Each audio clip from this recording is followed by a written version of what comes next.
Hello there, and welcome to a quick deep dive. We're here to unpack important ideas just to help you feel a bit more comfortable with your money. That's right. And today we're looking at something called diversification. Diversification, okay. Yeah, it's simply about spreading out your money when you're trying to grow it.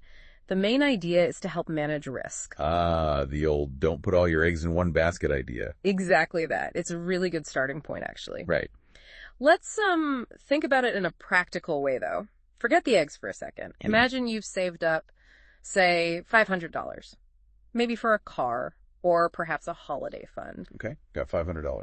Now, if you took that whole $500 and put it all in just one place, let's say buying a little bit of just one company, what happens if that single company suddenly hits a rough patch? Oh, well, I suppose the value of my $500 could drop, maybe quite a bit. It could, yes. Or you might even lose a large chunk of it, depending on how bad the problems are. That's the all eggs in one basket scenario.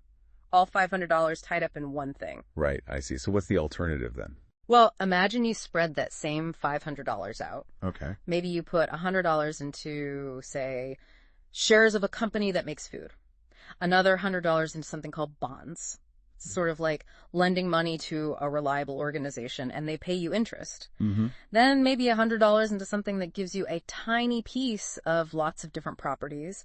Keep another $100 just in a straightforward savings account. Okay. And perhaps the last $100 into something like gold.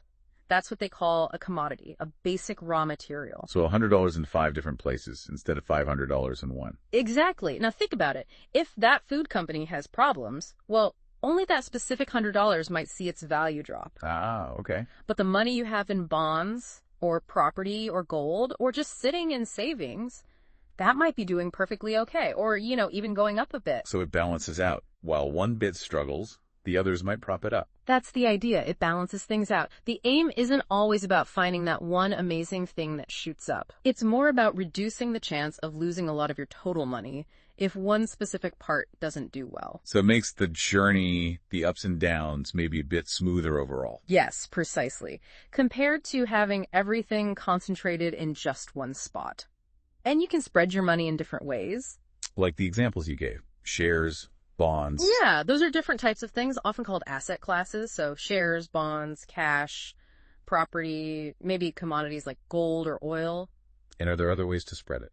Definitely. You can think about different types of companies or industries.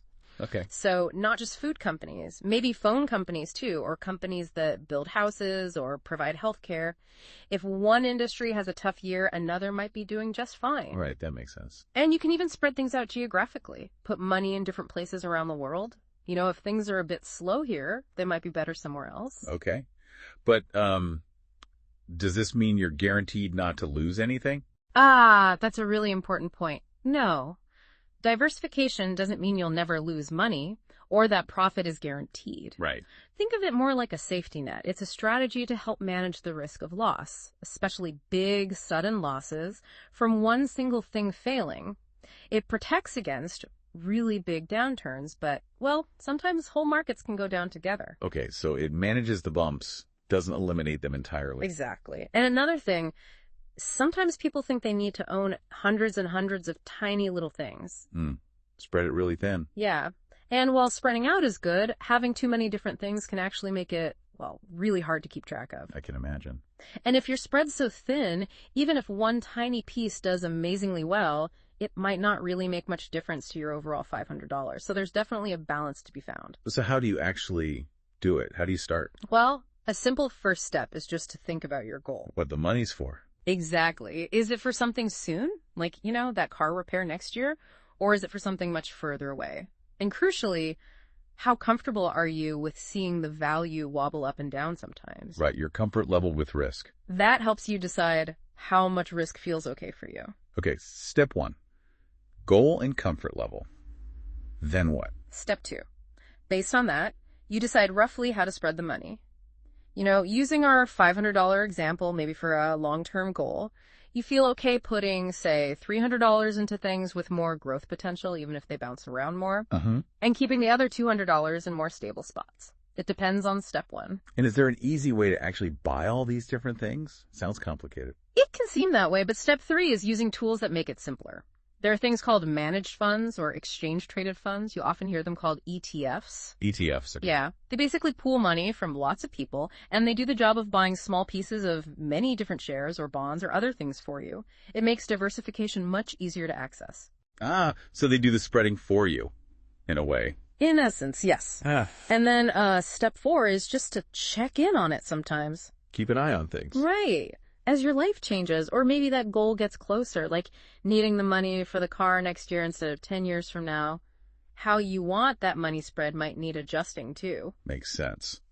What worked for a long-term plan might need tweaking for a short-term one. Precisely. Okay, well, that wraps up our quick deep dive into diversification. It really is such a fundamental idea, isn't it? Something that can hopefully bring a bit more peace of mind to your financial journey.